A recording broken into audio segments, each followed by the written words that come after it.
विधानसभा लोकसभेपासून मोहोळमध्ये येत आलेलो आहे, बघत आलेलो आहे. मगाशी प्रास्ताविकात महेश देशमुखांनी सांगितलं की अमुक अमुकला मीच निवडून आणला, अमुक अमुकला काय श्रेयवाद चालू आहे.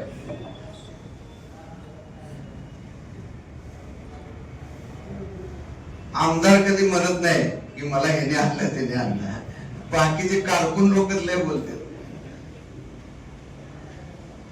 पण इथं सीमाताई साक्षीदार आहे.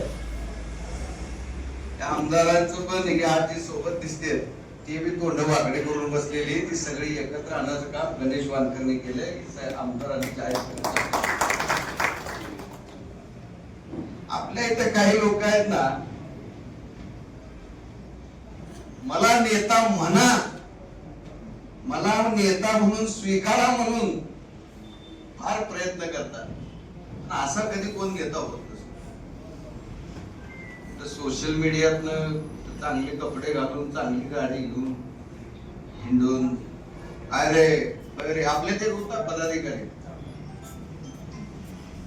कधी पण सोलापूरला आलं की मोहोळच्या लोकांना म्हणायचा, अरे तो कसं चाललंय तुझं, बरायस का तू, काय म्हणतो. मी त्याला म्हणणार तुमच्या घरी दोन जारी गहू पाठवतो काय ना, कसं आहे भाषा कशी असावी. असं बोलल्यानं कोण नेता होत नसतो. लोकांसाठी जो व्यक्ती उभा राहतो, त्यांच्या अडीअडचणीत धावून येतो, स्वतःच्या सगळ्या गोष्टीचा त्याग करून तो सगळ्यांसाठी झटतो, त्याला लोक आपोआपच नेता मानतात. त्याला खटापट करून खर्च करून मला नेता मानायची वेळ येत नाही. पण अशा लोकांकडे मी आपल्या पक्षाच्या पदाधिकाऱ्यांना सांगेन की अशा लोकांकडे तुम्ही दुर्लक्ष करा. आपण नाव घेतलं की त्याला महत्व प्राप्त होतं. कुणाला महत्व द्यायला शिवसेना काय एवढे रिकामे पडलेले नाही कुणाला मोठा करा. आपला प्रमुख इथला पक्ष विरोधक म्हणजे भारतीय जनता पार्टी आहे. या भारतीय जनता पार्टी आपल्याच करंगळीला धरून महाराष्ट्रात आली आणि आज आपल्यालाच संपवायला निघाली. पण शिवसेना कधी संपत नसते हे माननीय पक्षप्रमुख उद्धवजी ठाकरे साहेबांनी या ठिकाणी दाखवून दिले. अनेक आले, अनेक गेले. इतिहास काय पक्षाला नवीन नाही आहे. तुम्ही सगळेजण जुने शिवसैनिक आहात. तुम्ही तर त्या काळात छगन भुजबळांचं बंड बघितलंय, नारायण राणेंचं बंड बघितलंय, राज ठाकरेंचं बंड बघितलंय. मग सवय झाल्यानंतर उद्धव साहेबांना हे आता मिंदे गटाचं बंड पचवायला त्यांना काय फार मेहनत घ्यावी लागली नाही. आणि पुन्हा जनतेनं लोकसभेला सर्वात जास्त खासदार आपले या ठिकाणी निवडून देण्याचं काम या ठिकाणी केलेलं आहे. लोकसभेला जे घवघवीत यश मिळालं की हे सगळे जागे झाले आणि पुन्हा विधानसभेला सगळ्या महाराष्ट्रामध्ये ईव्हीएम मशीनचा घोटाळा आज सगळे दाखवा लागले. माननीय आदित्य ठाकरे साहेबांनी सगळं दाखवले, राहुल गांधींनी सगळं दाखवले. देशातल्या परदेशातल्या व्यक्तींची नावं, त्यांचे फोटो या ठिकाणी भारतामध्ये मतदार म्हणून नोंदवून घेतलेले आहेत. आणि आपल्या सुद्धा होऊ शकत. भारतीय जनता पार्टी त्यांच्या मागे आता लोकमत नाही आहे.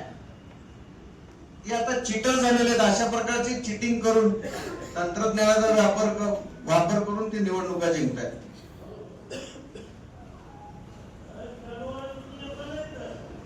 ओबामाचा एक सल्लागार देशपांडे म्हणून आपले पुण्याचे होते, ज्याच्यावर कधी स्वप्नात विचार केला नव्हता की हे माणूस निवडून येईल, ती माणूस निवडून आलाय.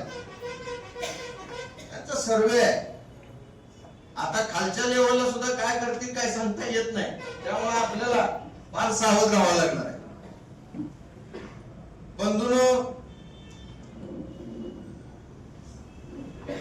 आता मला एक जण सांगा, इथं नगरपालिकेला इच्छुक किती जण आलेले आहेत त्यांनी जरा हात वर करा.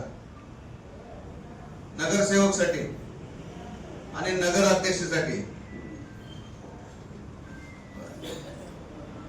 मी अनेक पक्षाच्या बैठका वगैरे सोशल मीडियात बघितला. आपल्या शिवसेने एवढा प्रतिसाद मला काय इतर पक्षाला काय दिसून आला नाही. याच्यावरूनच लक्षात येतंय की विरोधकांच्या पायाखालची वाळू आता सरकली.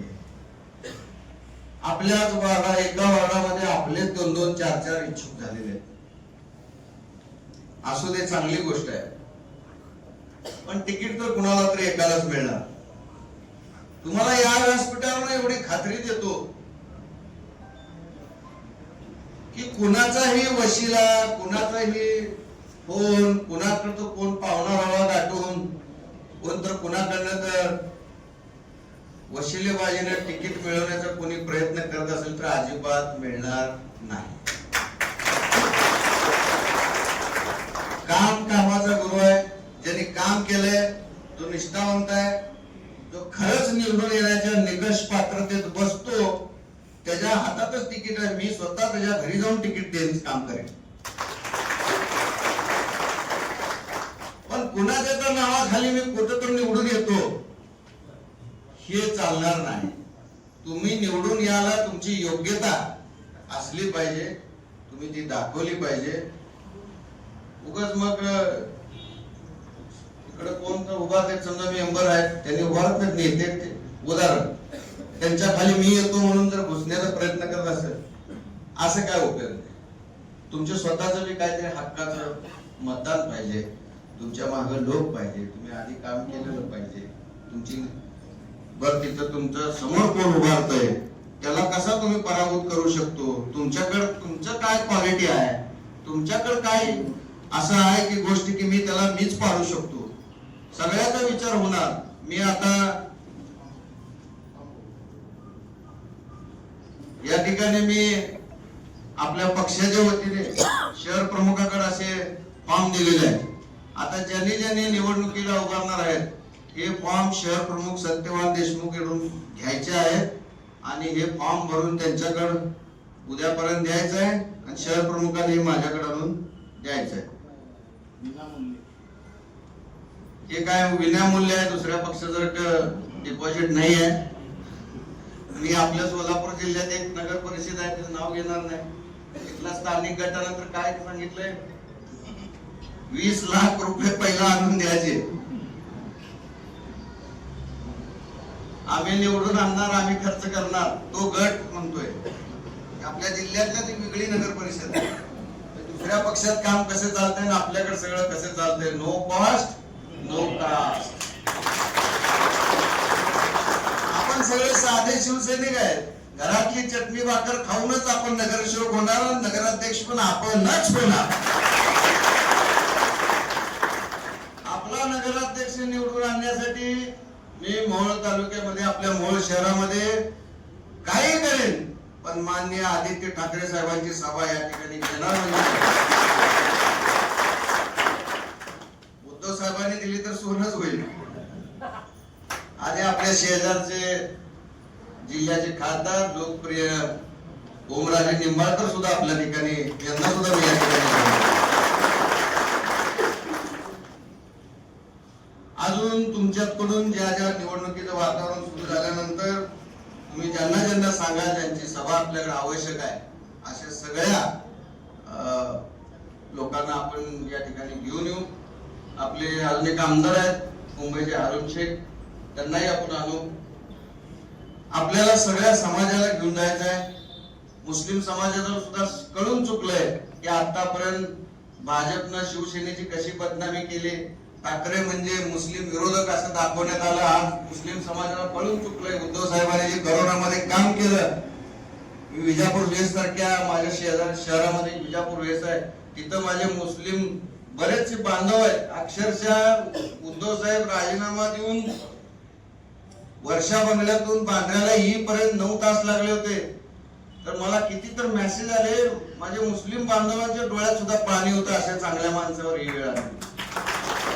कळून चुकलेलं आहे. आता भारतीय जनता पार्टीचं